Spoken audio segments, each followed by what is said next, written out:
anybody has trouble waking up and getting out of bed in the morning, I have a tip.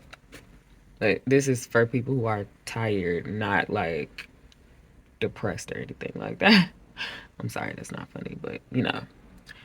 Anyway, I set my alarm clock to 15 minutes before I actually have to wake up. And then as soon as I wake up, I either watch a YouTube video or videos for 15 minutes or I listen to a podcast for 15 minutes. But actually, I recommend a video because it needs to be something I can hear and see and focus on.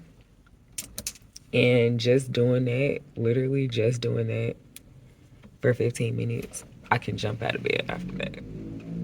I don't know why. It's like it just wakes me up. But it can't be like, I don't know. It has to be a YouTube video.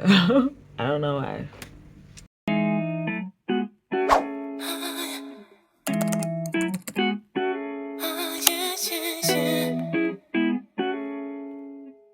Oh, that's not a mess when I come in here. Okay, good. No vomit, no poop. Look at that baby. She don't be wanting to get up no more.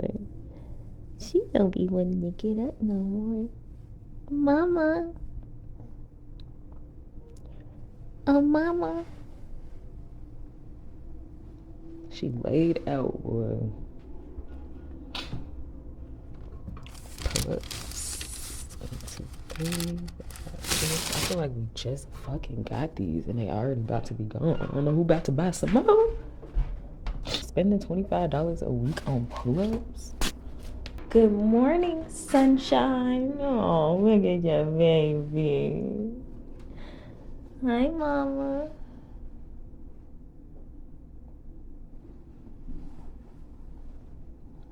Why you got it? She grabbed this toy, this cactus toy from down here and put it in the bed with her last night. I see she knocked her books down too. But she put it in the bed with her last night because I was in my room and I just heard her like making whining noises and somebody was mocking her. I thought somebody was in her room. And she was playing with the toy. You awake yet? You good? You still confused? Just got back home from picking Michael up. And when I dropped her off today, she had 2 ponytails in the front, one right here, and her hair in the back was down. It had been like that for like 3 days, and I just like refresh it in the morning by spraying some water, combing it through to get rid of the tangles and give it that little wave. When I picked her up and she walked out, her hair was pulled up tightly into this sloppy ponytail on top of her head. So I'm like, what happened to your hair? Of course, she couldn't tell me. But when the teacher came back, I'm like, do you know who put her hair up like this? Because this is not how I sent her to school. And she said she doesn't know who did it. And she could see the look on my face and was like, you don't want them to touch it no more. I'm like, no. So she said she was going to let them know. But I'm like, I just don't understand why. Because it wasn't necessary. Her hair was done. It was nice and neat and cute. It wasn't in her face.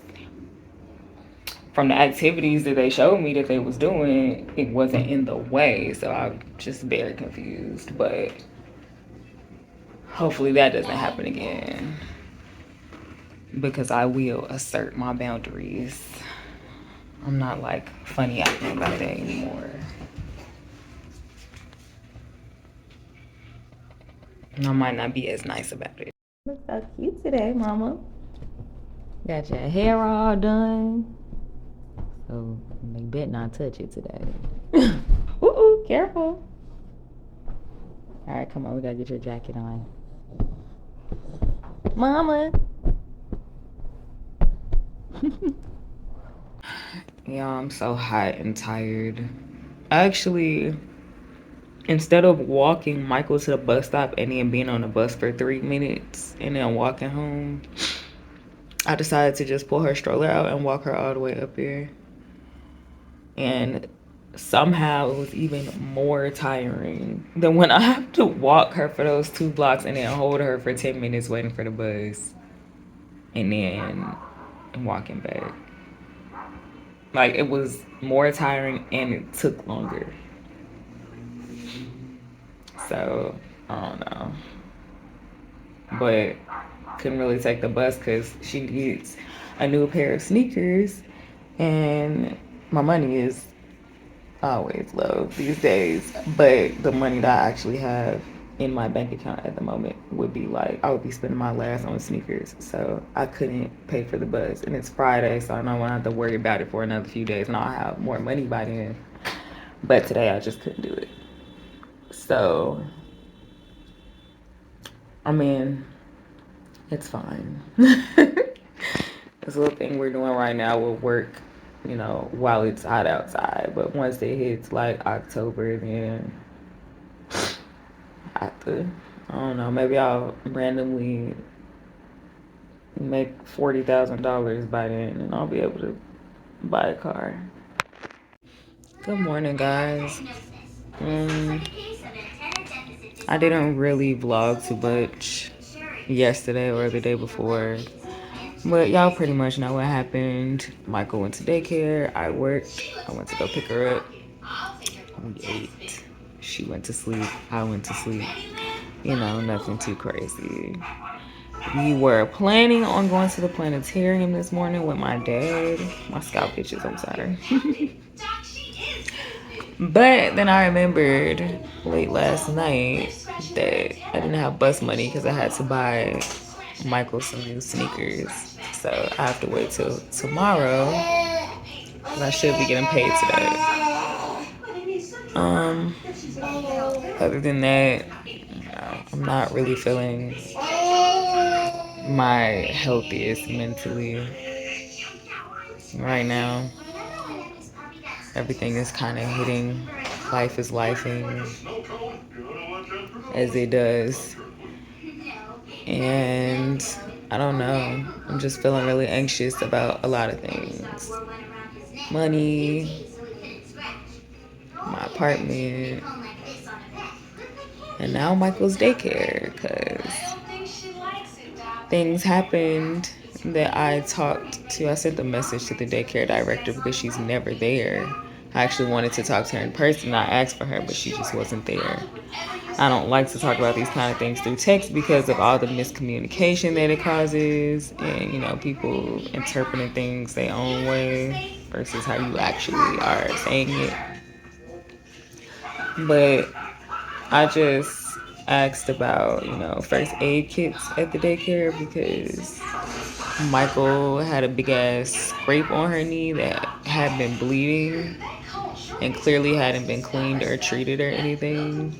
And nobody said anything to me. I just noticed it on my own later in the day.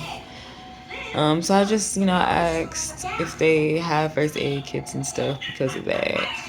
And just wanted to know what would happen in the future with like scrapes and bruises and stuff. Because I read the handbook and I know that they say they examine the children for new bruises and cuts and stuff when we drop them off, as if they're concerned about something happening at home.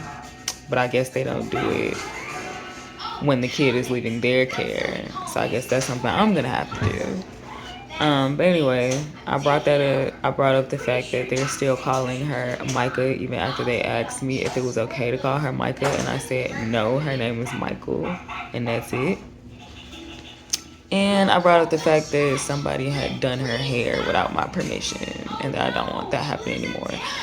I spent a long time writing this message because I wanted to make sure that I was making myself clear and like setting firm boundaries, but I didn't want to come off rude or like I had an attitude or anything. I made sure to add at the end that I was happy with everything else.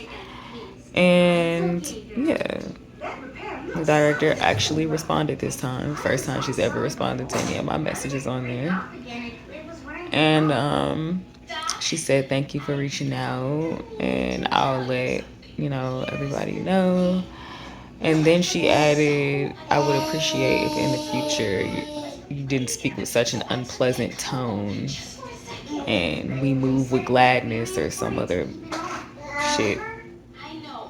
And I'm just like, this is exactly why I wanted to talk about it in person, because people don't know your tone when you're texting.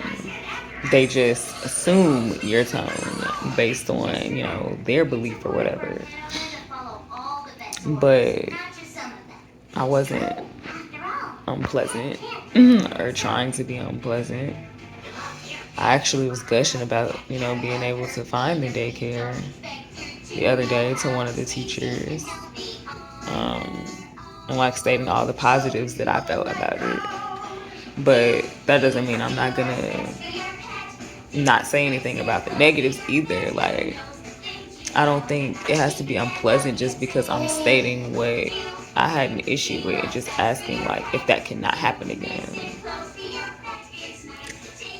So, I'm one of those people where even when the tiniest like bit of confrontation happens, I kind of think about that shit for like the next 3 weeks, and it bothers me. But I don't care. Like, I know from experience that if I don't make myself clear and I'm talking about something I'm serious about, but I'm throwing in smiley faces and LOLs, trying to like sugarcoat shit and make it all sweet and stuff, people don't take me seriously. And when they don't take me seriously, the behavior escalates. And I've already set a boundary and they violated it. So that's my daughter. Like, I'm gonna make sure that my boundaries are respected when it comes to her.